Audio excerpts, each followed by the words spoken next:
सगळं केलेलं असतं. आणि आता आपल्या घरी आल्यावर तिला ते करू नका म्हणून सांगणं योग्य आहे का? ज्यावेळेस लग्न झालेलं नसते, जोपर्यंत झाले नसते तोपर्यंत आई बापांचा जो नियम असतो तो पाळावा लागतो. तो नियम आहे.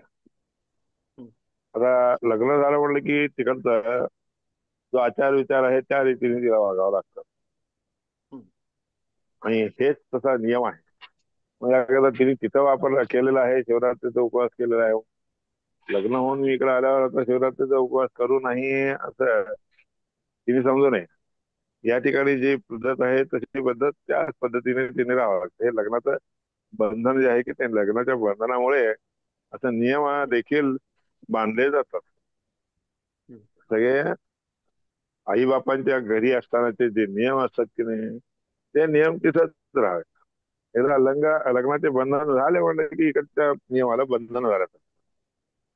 आणि म्हणून आई बापाच्या घरी असलेली नियम सासू सासऱ्याच्या ठिकाणी त्यांच्या घरी असताना ते नियम ते लागू होत नाही. इथले जे नियम आहेत तेच नियम इथं लागू होतात. तिकडचे नियम इकडं घेता येत नाही. म्हणून ते बंधनामध्ये पडल्यासारखं एवढंच. हं. हं.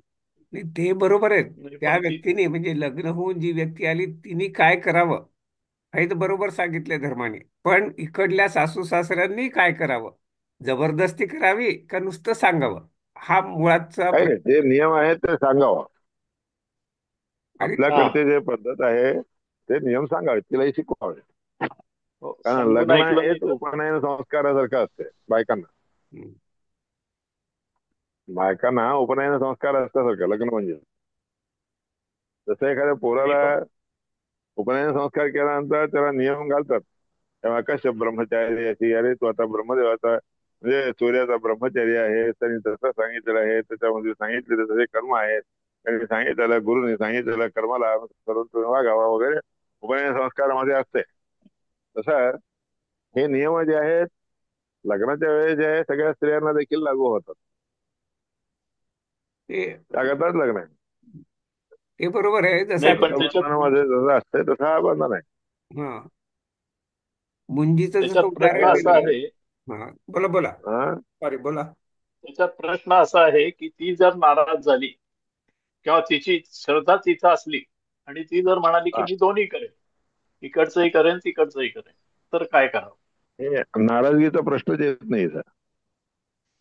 लग्नाला जेव्हा तयार झाली म्हणलं की झालं.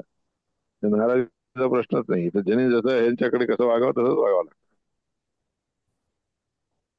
यस्मिन् देशे आचाराः तस्मिन् स्तेनैव वर्तेत म्हणून महाभारतात सांगितलेलं आहे. ज्या ठिकाणी जसा आचार विचार आहे त्या रीतीने तिथं गेलं असताना तसंच वागावं लागतं. तो नियम आहे. हम्म. आता जसं आपण हम्म. उपनयनाचा एकच उदाहरण दिलं, ती व्यक्ती छोटी असती, 8-10 वर्षाची असती. आता त्या व्यक्तीला शिक्षा करता येते, तिला हे काय म्हणतात, कैयात घेता समजून येतं. सांगता येते. इथं 20 वर्षाचे, उपदेशच 22 आहे. वर्षाचे आल्यानंतर आणि आता तर 25च्याही पुढे आल्यानंतर त्यांचे मतं बनलेले असतात. त्यांना आपण करू शकत नाहीत ना. तर जबरदस्ती करणं योग्य आहे का? नाही, ते करायचंच नाही असंच बरोबर आहे. आणि तिला आपल्या कयाला असताना सांगितलं, आपल्या समजवलं, हिशोबानेच तिने करावं केलं लागतं. तर ठीक आहे, नाही केलं तर काय करायचं? नाही केलं ती गोष्ट आहे त्याच्या मताची आहे. शास्त्रामध्ये तर तसं नाही. हे जसं सांगतील त्याप्रमाणे वागावंच लागतं. हं? त्याच्यावरच खूप हे चर्चा न झाली. करणं हे चूक त्यांची चूक आहे.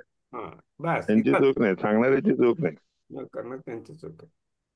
आता म्हणजे थोडक्यात जसं आपण सांगणं एवढंच आपलं कर्तव्य आहे. आपलं कर्तव्य सांगणं आहे, त्याने ते बस. तशा रीतीने वागावं की न वागावं हे त्यांच्या हातात आहे. हम्म, ओके.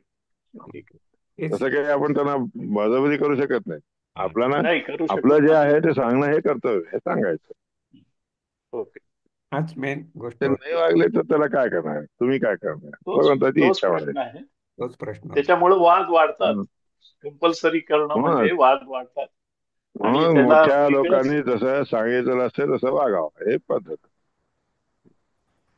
चला, झालं. हं. ओके. पोस्ट करतो ओके. याला. व्हिडिओ सहित ते मोठं होतं, पण ठीक आहे. हरे नमः. चल, अरे अरे गुरुभ्यो नमः. हरे नमः. श्रीकृष्ण अर्पणमस्तु.